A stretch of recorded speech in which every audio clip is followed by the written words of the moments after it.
Further afield, billionaires should face a minimum tax rate, according to a report which found out that some of the world's mega wealthy are paying little to no tax. The EU Tax Observatory suggested a minimum 2% tax rate on the world's billionaires would raise $250 billion annually. Here are the details of this and other stories making headlines from across the world.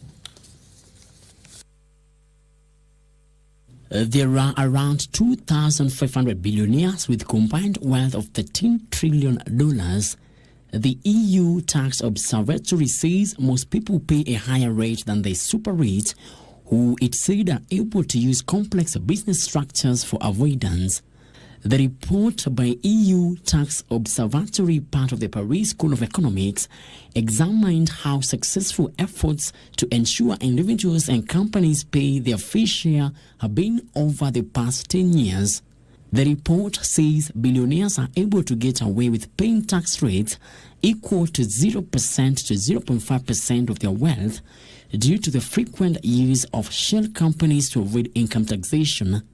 Meanwhile, China has launched an investigation into Taiwan-based iPhone maker Foxconn. The Global Times, citing anonymous sources, says officials conducted tax inspections at Foxconn businesses in 2 Chinese provinces.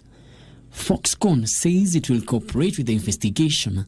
The company is the biggest maker of iPhones for US tech giant Apple and is one of the largest employers in the world.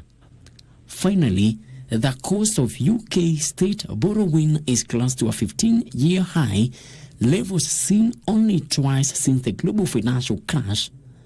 A report by the Institute for Fiscal Studies suggests that the amount the UK government has to pay to borrow money for 10 years via its benchmark 10-year bonds rose to more than 4.7% in the wake of Russia's invasion of Ukraine and the pandemic-era supply chain difficulties.